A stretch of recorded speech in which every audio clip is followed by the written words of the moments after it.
해외 외신 중 군사무기 분야에서 가장 널리 창고되는 자료 중 하나가 제인스 디펜스입니다. 그런데 제인스 디펜스가 공개한 한 장의 사진이 세계의 관심을 끌고 있어 이목이 집중되고 있는데요. 제인즈는 KF-21의 탑재 예상 무장에 대해 체계 개발 완료, 체계 개발 가능, 핵심 기술 확보 예정, 탐색 개발 가능으로 분류해 열거하고 있습니다. 전투기의 재원, 성능, 무장 등은 사실상 전투기의 생존력과 직결되는 이유 때문에 비밀에 붙여지는 것이 일반적입니다. 그러나 자국민들의 궁금증 해소와 수출 시 마케팅 자료로 활용된다는 점 때문에 재원은 공개하되 실제 성능을 낮춰 공개하거나 일부 핵심 기능을 숨기는 것이 관례였습니다. 간혹 중국처럼 뻥스펙을 몰빵하는 예외 국가를 제외하면 일반적인 상세 재원은 숨기는데요. 하지만 중국은 일당 독재인 공산당의 치적을 홍보하는 목적에서 오히려 부풀려 발표하는 경우가 허다합니다. 한편 우리의 KF-21도 여느 국가들처럼 전투기의 주요 재원은 비교적 상세히 공개한 반면 탑재 무장에 대해서는 상당히 보안에 신경을 쏟은 탓에 해외 도입뿐인 미티어 공대공 미사일과 한국형 타우러스 공대지 미사일 외에는 거의 추측에 의존해왔습니다. 일례로 지난 4월 방위사업청이 발표한 자료에 따르면 KF-21은 진화적 개발 방식을 적용해 블록1인 2026년까지 공대공 무장의 운용 능력을 갖추고 이후 블록2인 2028년까지 공대지 무장의 운용 능력을 갖출 계획이라고 설명했습니다. 또한 KF-21이라는 국산 플랫폼이 나왔기 때문에 국산 무장, 유무인, 복합체계, 스텔스 성능 보강 등으로 나아갈 수 있는 가능성이 열렸다며 방위사업청은 이제부터 시작이라는 각오로 개발업체 및 유관기관과 협력하여 나아갈 것이라고 밝혔습니다. 이미 KF-21의 공격무장으로 알려진 공대공 미사일과 공대지 미사일은 미티어와 한국형 타우러스 미사일이 장착될 것이라는 점은 잘 알려진 사실입니다. 그런데 다른 소식이 전해지면서 세계 방산업계가 촉각을 곤두세우고 있습니다. 최근 KF-21 무장과 F-15K 항공전자 장비 성능 개량을 연계시켜 장거리 공대지 유도탄을 추가적으로 9기에서 도입해 조기 전력화하자는 기사가 등장했기 때문인데요. 여기서 핵심은 KF-21의 무장을 조기 전력화에 최우선적으로 중점을 두었다는 것입니다.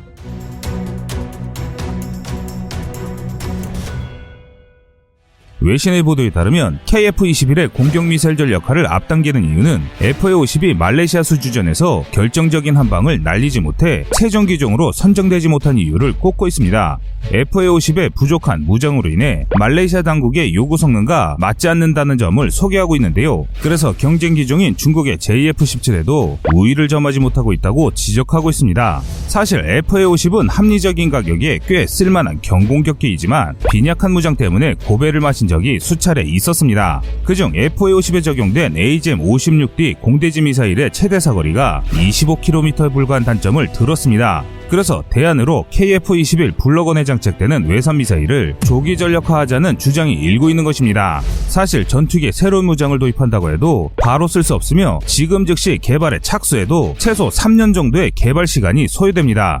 이와 별개로 KF-21 탑재용으로 국내 개발 중인 장거리 공대지 미사일은 FA-50에는 탑재가 불가능하고 실전 배치까지는 10년 이상이 소요될 전망이기 때문에 즉각적인 전력에는 큰 도움이 되지 않을 것이라고 지적하고 있습니다. 또한 KF-21에 진행하고 있는 공대공 미사일 아이리스-T는 사거리가 미국산 사이드와인더보다 짧은 25km 수준이고 표적을 추적하는 탐색기 성능도 부족하다는 평가입니다. 따라서 2028년쯤 등장할 KF-21 블록2에는 아이리스-T를 다른 공대공 미사일로 교체해야 한다고 제시합니다. 그래서 그 대안으로 사거리가 아이리스-T의 2배인 50km에 달하고 극가속 및 초고속 성능을 갖고 있어 적기가 회피할 여유를 주지 않는 유럽 MBDA사의 아스람 공대공 미사일을 KF-21 블록2에 장착하자는 주장을 제시하고 있는데요. 한편 현재 계획으로는 KF-21을 위해 국내 개발 중인 장거리 공대지 미사일을 2031년까지 200여 발을 생산해 KF-21 블록2에 탑재할 예정이었습니다.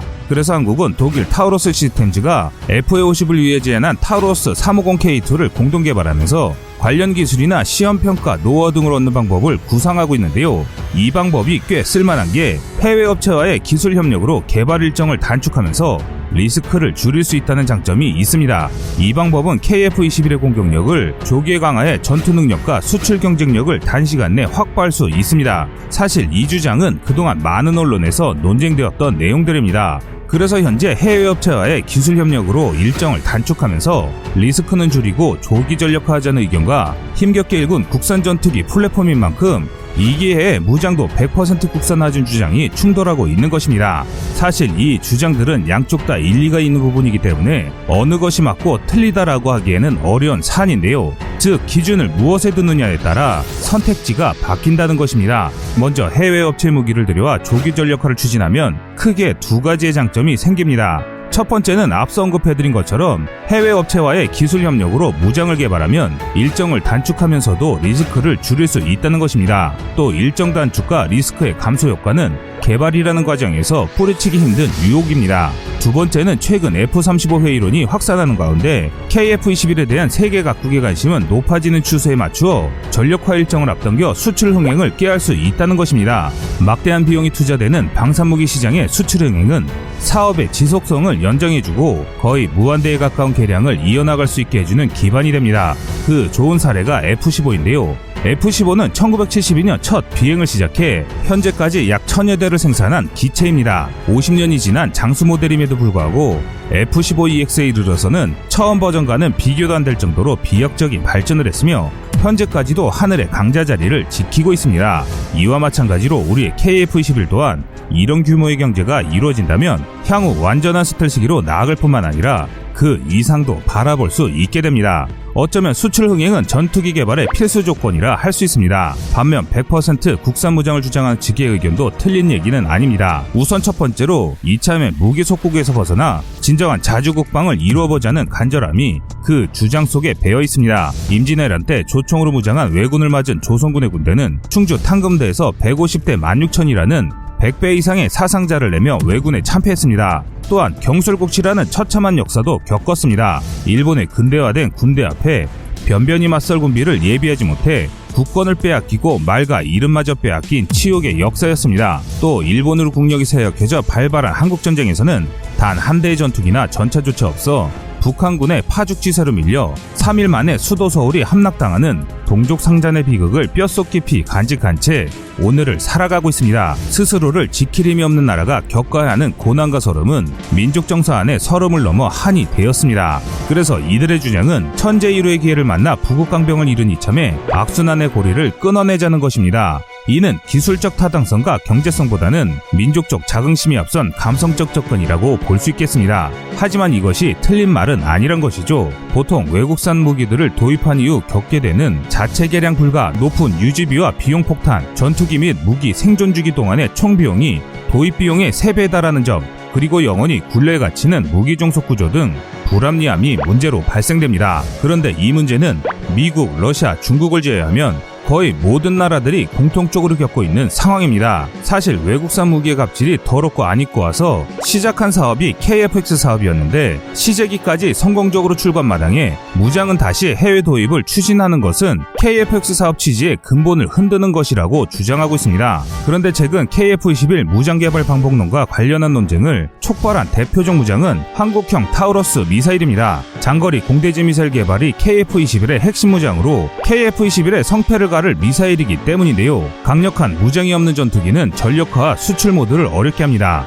크기와 사거리를 줄인 FA-50용 공대지 무장 개발도 장거리 공대지 미사일과 같은 운명에 포함되어 있습니다. 그래서 장거리 공대지 미사일 개발은 KF-21의 전력화와 FA-50 KF-21의 수출과 직결된 것이라 할 수 있습니다. 또 중국, 일본, 북한 모두 장거리 공대지 미사일을 보유하지 못한 상황입니다. 하지만 일본은 최대 사거리 900km인 미국제 제짐 도입을 추진하고 있습니다. 즉 장거리 공대지 미사일은 사실상 동북아 비대칭 무기가 될 전망입니다. 이런 이유에서 장거리 공대지 미사일 개발에 언론과 여론이 촉각을 세우는 것입니다. 양측이 제시하고 있는 근거와 당위성을 살펴보면 어느 한 곳도 틀린 곳이 없습니다. 다만 방법론에서 다를 뿐이라는 게 전문가들의 의견입니다. 통행료를 내고 고속도로로 달릴 것인지 국도를 달릴 것인지는 기회비용과 시간비용에서는 차이를 나타내겠지만 목적지는 같습니다. 장거리 공대지 미사일 개발 사업이 이처럼 투트랙으로 진행이 가능한 사업이면 좋겠지만 우리의 현실은 하나의 방법론만 선택할 수밖에 없습니다.